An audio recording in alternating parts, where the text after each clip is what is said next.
২৪ ঘন্টা আলটিমেটাম পাওয়ার পরেও শায়েখ তথা ঘুমটা শায়েখ এখনো তওবা না করে প্রমাণ করে দিয়েছেন আপনি নিজের কুফরের মধ্যে স্থির রয়েছেন। শেখ আহমদুল্লাহকে এবার শেষবারের মতো ডাইরেক্ট হুমকি দিলেন তাহিরি হুজুর। তাহিরি হুজুরের তিনটি কথা, হয়তো ক্ষমা চাইবেন, না হলে দলিল দেবেন, না হলে আইনি প্রক্রিয়ায় জবাব দেবেন তাহিরি হুজুর। প্রিয় ভাইয়েরা, বেশ কিছুদিন ধরে আপনারা শেখ আহমদুল্লাহর ভেরিফাইড পেজ এবং তার মন্তব্যের মাধ্যমে দেখেছেন যে শেখ আহমদুল্লাহ অসুস্থ।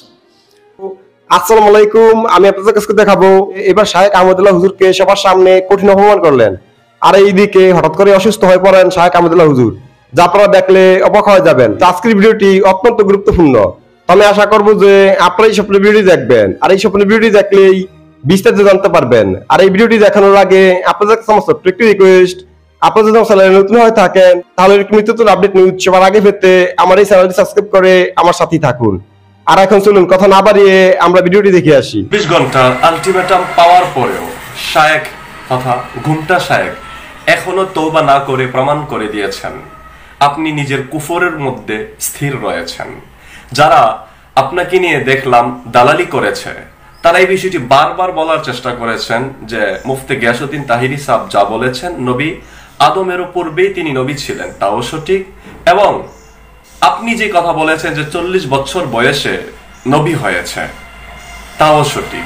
আমার বুঝে আসে না, আপনার থেকে ভয়ানক আপনার দালালরা, আপনার থেকে বড় বাটপার হচ্ছে আপনার দালালরা। কারণ আপনি এই বিষয়টি প্রকাশ করে পর্যন্ত বলেছেন যে 40 বছর আগে তো তিনি নবীই ছিল না, আর আপনার দালালরা যেটি আপনি বলেছেন তার বিরুদ্ধে গিয়ে আপনি যে হক তার প্রমাণ করার চেষ্টা করেছেন।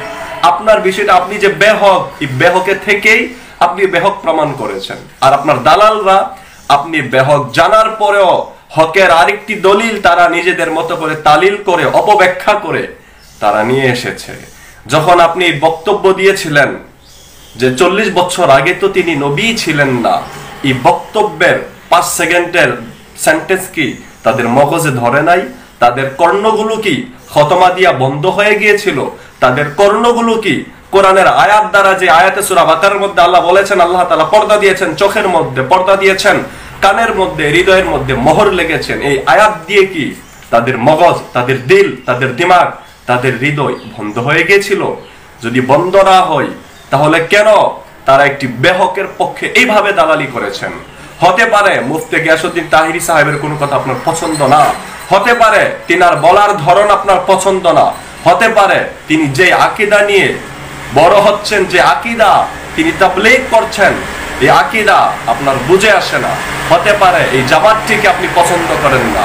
এর মানে এই না আপনি কোনো কুফরকে সাপোর্ট করবেন, এই মানে এই না আপনি কোনো শায়েখের কুফরকে, বদাকিদাকে প্রমোট করেন। যদি তা করে থাকেন জেনে রাখবেন আপনি যার দালালি করছেন গুমটা শায়েখ আহমদুল্লাহ সহ আপনারা যারা দালালি করছেন সবাই মালিকের কুটগড়ায়, মালিকের কাঠগড়ায় আপনাদেরকে দাঁড়া হতে হবে। ভুলে গেলে চলবে না, মুফতি গিয়াসউদ্দিন তাহিরি 48 ঘন্টার আলটিমেটাম দিয়ে তিনার নিয়ত পরিবর্তন হয়েও যেতে পারে, সেটা আমি জানি না, কিন্তু খোদা তাআলা যদি আপনাকে পাকড়াও করে, খোদা তাআলা যদি ইচ্ছা মোবারক করে আপনাকে ধরবে, 24 ঘন্টার 48 ঘন্টার কোনো আলটিমেটাম দিবে না। খোদা তাআলা লাহুদুদ সময়, সীমানা ছাড়া সময়ের আল্লাহ তাআলা আলটিমেটাম নয় বরঞ্চ আযাবে গ্রেফত করবেন। অবশ্যই নিজের ঈমান আমান সহি সালামতির জন্য যারা আপনাকে ফলোয়ার্স, যারা আপনাকে শুনে আপনার অডিয়েন্সরাও যেন তওবা করার একটা সুযোগ পেয়ে যায়, অবশ্যই অবশ্যই তওবার দিকে ফিরে আসুন। তওবার রাস্তা মালিক অনেক সহজ করেছেন। তওবা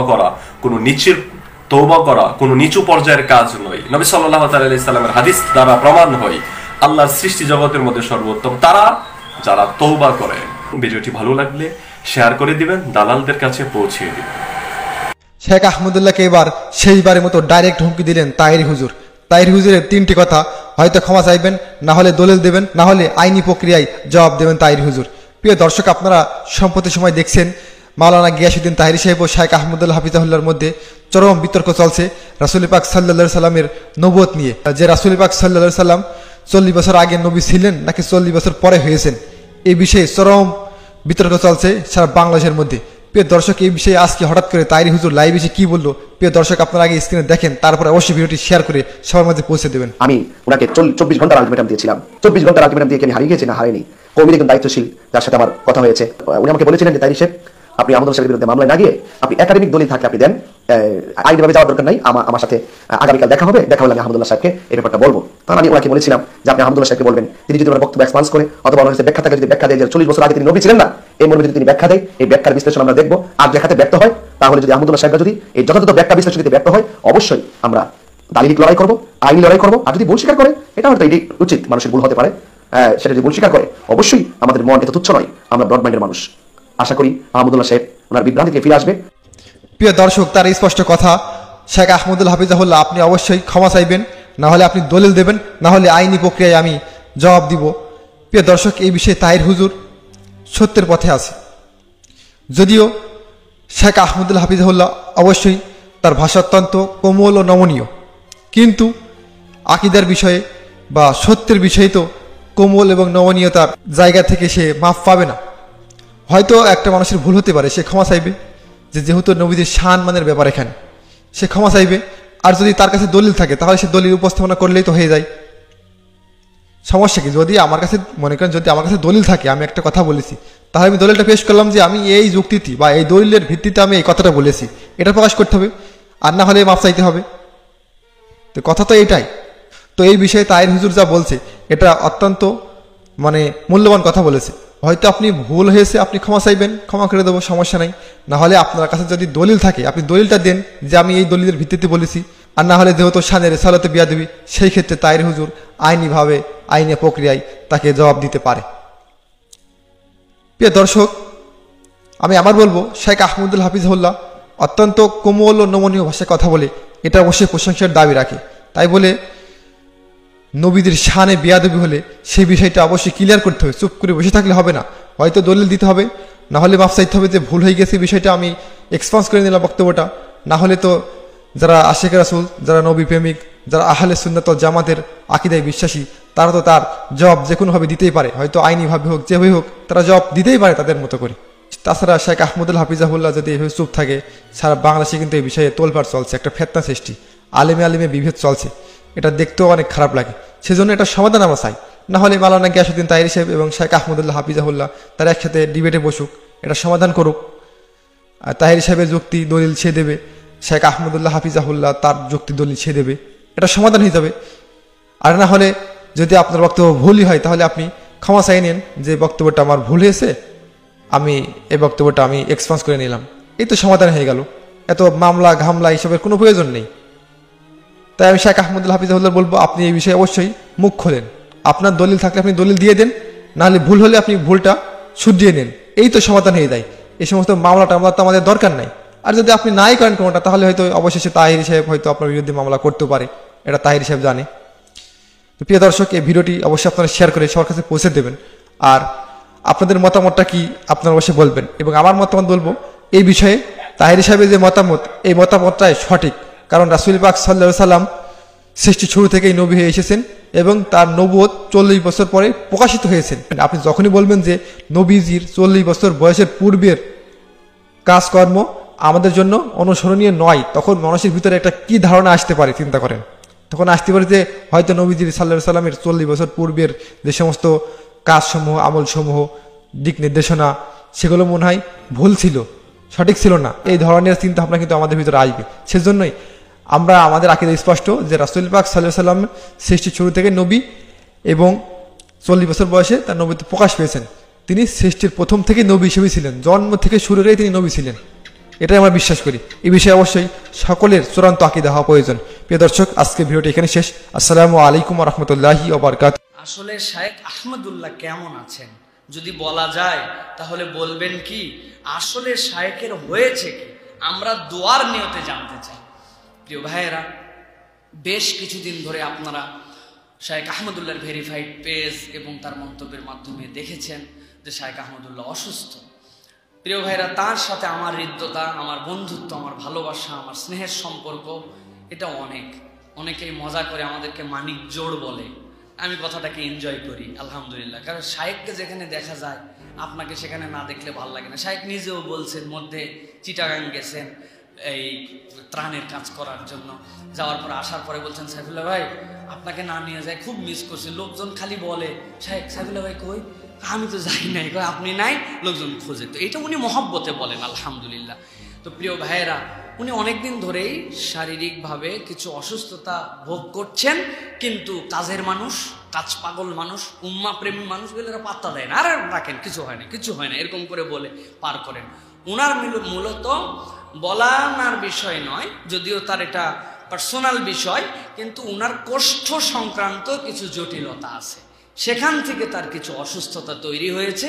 ইনশাআল্লাহ কয়েকটা অপারেশন হয়েছে, আশা করা যায় তিনি সুস্থ হয়ে যাবেন। এটা যাদের এ সংক্রান্ত সমস্যার অভিজ্ঞতা আছে তারা জানেন এটা একটা খুব কষ্টকর বিষয় এবং মানুষের অস্বস্তিটা চূড়ান্ত রূপে চলে যায়। তো এই জন্য আলহামদুলিল্লাহ এমন কোনো সিভিয়ার কিছু না, হার্টের অসুখ হয়ে গেছে, ব্রেনের, এটা বোধহয় গোপন করে রাখা হচ্ছে, এরকম না।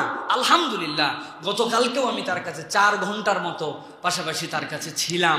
উনি বলেন, চল সাইফুল্লাহ ভাই যান, আপনি নিজে অসুস্থ, মাথা ঘুরে, আপনি বাড়িতে চলে যান। কিন্তু বুঝি যে আমি এটা থাকলে আমার নিজের ভালো লাগে তার কাছে। তো আলহামদুলিল্লাহ কিওরের দিকে অপারেশনটা সাকসেসফুল হয়েছে আলহামদুলিল্লাহ।